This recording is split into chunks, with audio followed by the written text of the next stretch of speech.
বড় বড় হোটেল রেস্টুরেন্টে যে পেঁয়াজের স্যালাড বা লাচ্ছা পেঁয়াজ দিয়ে থাকে সেটা খাওয়ার জন্য আর প্রতিদিন হোটেল দৌড়াতে হবে না, কারণ নিজেই খুব সহজে বাড়িতে তৈরি করে নিতে পারবে এই হোটেলের মতো লাচ্ছা পেঁয়াজ, আর যেটা ভাত দিয়ে খেতে খুব সুন্দর লাগে। তো চলো, সবাইকে শুভ সকাল। আমার আর একটি কুকিং ব্লগে তোমাদের সকলকে স্বাগত। তো সকাল সকাল চলে এসেছি আমার কিচেনে, আর আজকের রেসিপি তোমরা তো প্রথমেই জেনে ফেলেছো যে আমি কি করব।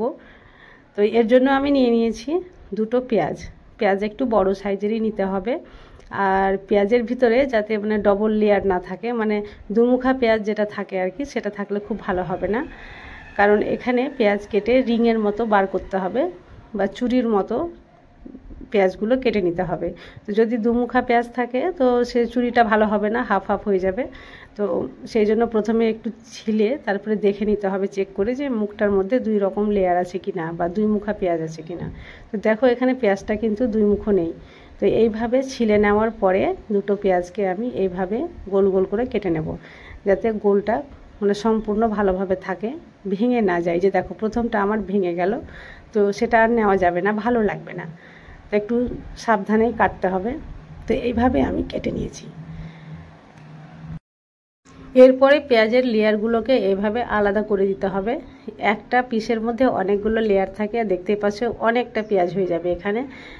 আর এগুলো ভালোভাবে খুলে নেওয়ার পরে একে একটা বাটিতে ঠান্ডা জলে ডুবিয়ে রাখতে হবে।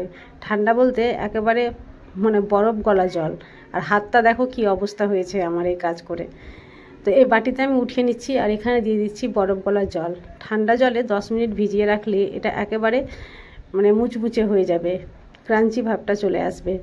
আর এই জলের উপরে আমি এবার দিয়ে দেবো উপর থেকে 1 টেবিল চামচ ভিনিগার। ভিনিগারটা দিলে খুব বেশি মানে তাড়াতাড়ি বা মানে দ্রুত নরম হবে না, এটা ক্রাঞ্চি ভাবটা অনেকক্ষণ পর্যন্তই থাকবে। তো এবার আমি 10 মিনিটের জন্য এটা রেস্টে রাখলাম।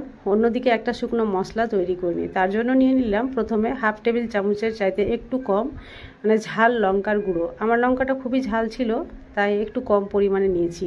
তারপরে দিলাম বিট লবণ, তারপরে দিলাম কাশ্মীরি লঙ্কার গুঁড়ো, তারপরে দিয়ে দিচ্ছি সাধারণ লবণ, তারপরে দিয়ে দিলাম চাট মশলা। এবার সমস্ত শুকনো উপকরণ খুব ভালোভাবে এইভাবে নাড়িয়ে চাড়িয়ে মাখিয়ে সাইডে সরিয়ে রেখে দিলাম।